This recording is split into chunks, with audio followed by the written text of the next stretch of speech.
So now, in this circuit, I took one of my 5 volt 1 watt LED modules here. So there's an LED and a resistor built on it. But there you can see, as I cover the light dependent resistor, it starts glowing a little bit. I'm going to dim the lamp, and you can see that the LED gets brighter.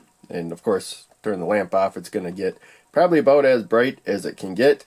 And a little bit of its light is going to fall on light dependent resistor.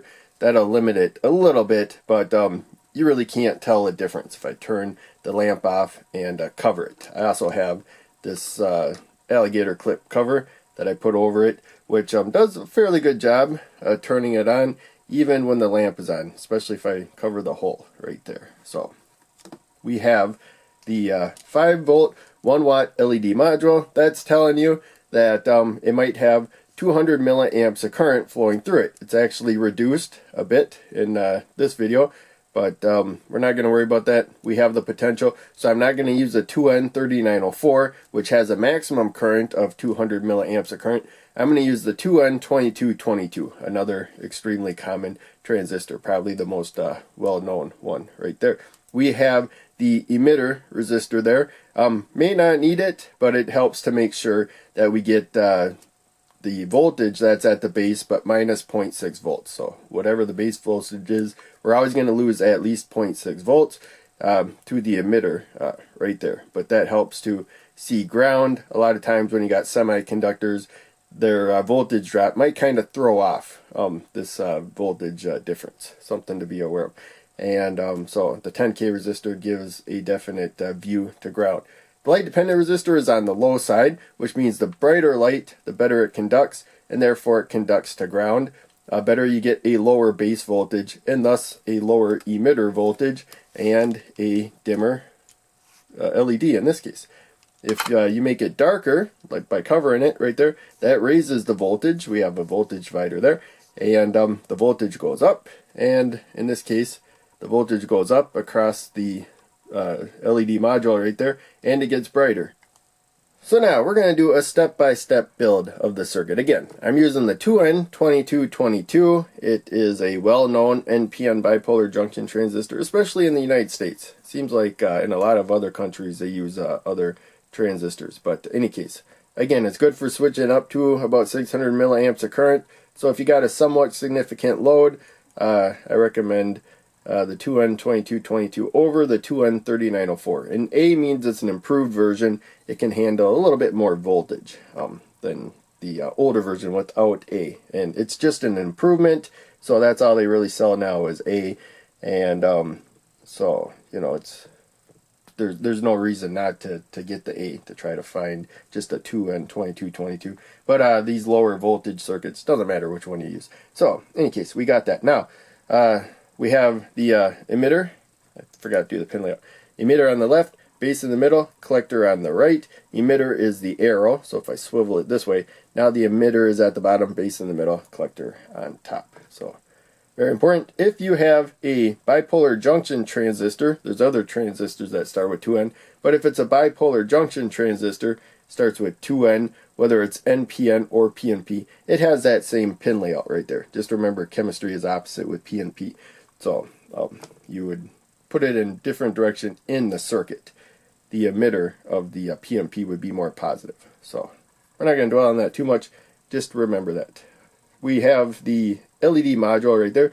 So it came with the LED on it, the resistor on it. There's a couple pads where I soldered the wires on there. And not the best solder job right there, but it gets the job done. So we will put the positive supply to the emitter, or the positive side to the emitter, the red jumper, and then the negative side to ground, because it's an LED. You have to wire it the right way, or it will not light up. It will just block current.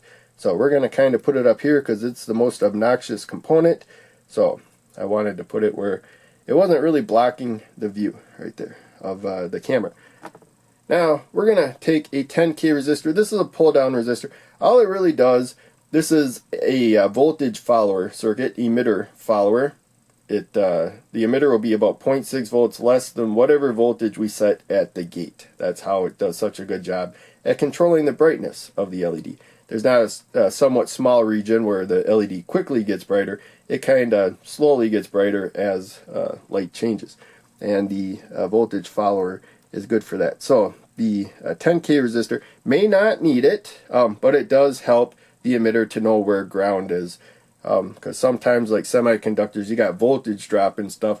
Sometimes that starts throwing off where the emitter sees ground in relationship to the rest of the circuit, and then who knows what voltage you'll get out. But with this, it definitely sees ground, and therefore will be 0.6 volts less than what the base is. Pretty reliable. Now, so we got our voltage divider. 1K resistor, its job is to keep the transistor on. So if we just put the 1K resistor there and we had power applied, this LED would be on. In fact, we can pull back and show that. So that's its job. The light dependent resistor job, power supply is off. Now it's on, and this should be on. So I don't know what I did wrong right there. Yeah, that's pulled down. Oh, I'm in the wrong spot there. I'm actually glad I tested that. I stuck that in the wrong spot. I've been doing that too much lately when I've been wiring these up. So now you can see that it is on. The light dependent resistor's job is to overpower that if it is bright enough and turn it off. It dimmed it right there, and the lamp, of course, was in a bad spot because this had a shadow covering the light dependent resistor. But there you can see. So now it's not off completely with this particular setup, and I don't know how much we can adjust this one. This is kind of a finicky circuit. But there, now you can see it's off completely, and it turns on a little bit more as I move the flashlight and as I dim the lamp. There you can see it gets brighter right there. So light dependent resistor, what it does is the better that it can conduct, the less it gets below 1,000 ohms of resistance as the light gets brighter. Brings the base closer to 0 volts, and once it gets down to about 0.6 volts, then there'll be no voltage difference over here. And of course the LED module needs probably about 3 volts just to start lighting up. That's a big reason why we're not getting more current. The base to emitter drop is somewhat significant when we're only probably working with about 2 volts to begin with. So we'll take a look at those voltages to get a more accurate reading of it. But quickly, before we get the multimeter, we're just going to look at the power supply. You can see how much current we got. Of course, current's going to go up as that LED turns on. And to get it to simulate complete darkness, pretty much this cap does a pretty good job. So I got the lamp at the brightest setting. If it went up anymore, that would be an indication that the cap wasn't getting it completely dark. But there you can see, we're getting about the same current just using the cap as when I basically turned the lamps off. So again, we're actually pretty far from 200 milliamps current, so 2N34 might work okay. But again, when I use these brighter LEDs, I just grab the 2N2222. So now, it's very important to measure voltages, especially voltage followers. And I didn't mean to get that to glow, but that's what it is. I'm covering the light dependent resistor. So meter we're going to set to measure voltage. It's auto ranging. I don't have to change anything. It's set to DC. I could change it to AC right there. And red probe doesn't move for anything other than high current when it comes to this meter. So I just leave the red probe in that spot. Now, pushing on stuff with the probes will alter the measurement that we get at that point, especially because of the connections of the breadboard. Something to be very aware of. So instead, I'm going to clip the alligator clips, and the cover is missing because I was using that right there to cover the light dependent resistor. And it's very easy to do with this particular setup. I can slide it right off of this jumper. This is just a male-to-male jumper. The other end looks like this, except for I clamped it down just with a pair of pliers. And so yeah, there's just a little wire coming up there, and the little flaps I pushed down with pliers. I kept pressing all around it until you know, I had a pretty good connection. So we're going to plug it in there, and it's negative supply right there, ground for this particular circuit. And now it's blocked. We can't see it anymore, but you should remember where it is. And slide that down. Red probe, again, we're going to clip that. So, as I said before, it's going to take about 3 volts just for a little bit of glow, approximately 3 volts, maybe like 2.5 or something. And there you can see about 2.6 volts right there. So that's probably one reason why I selected the 1K resistor. So I can also grab a 500 ohm resistor right here, and so I think I had a hard time though getting the LED module to turn off. There you can see it's pretty bright. We got about 3 volts. There's more current. So now I probably do need the flashlight to turn it off. So yeah, I think if I just slide in there, now you can see it's off right there. And you can see this the voltage across it went way down. So that was a good time to show that little demonstration right there. So maybe that'll work good for like an outdoor circuit, or better for an outdoor circuit. But I think I kind of narrowed down 1K working the best here. So the fixed value resistor, its particular value will make a difference, but it's not crucial which one you use. It just either your circuit's more sensitive or less sensitive than you want. That's the main thing. So in any case, that's the voltage across the LED with the lamp at its brightest setting. Let's go dimmer. And as it gets closer to 3 volts across the module, more current is going to flow. Of course, we're not going to get to 5 volts. And I can put the cap, probably about 4.4 volts approximately is our best case scenario. And looks like in complete darkness, we're still only getting to about 3.6.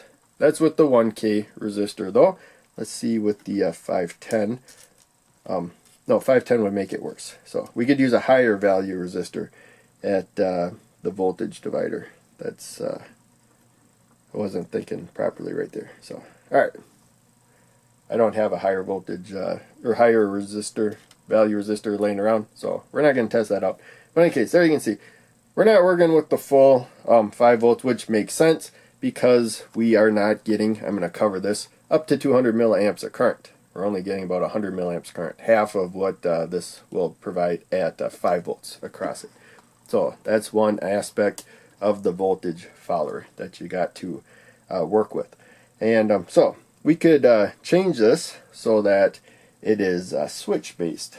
So now modifying this to turn it into a switch was a little more complex than I was thinking while I was filming live. So we got the emitter to ground right there to wire it as a switch, and power is off. There we go. I'll turn the power on, and we need the positive side of the LED to the positive rail, and then the black jumper, the negative side, to the transistor. So there's no base to emitter current yet, and therefore the LED module is off. And before we do that, I'm going to put the black jumper on the low side of the LED module and the red jumper on the high side right there. So we're going to get a weird voltage. It's going to pick up like stray voltages in the air or something. There is no real voltage difference.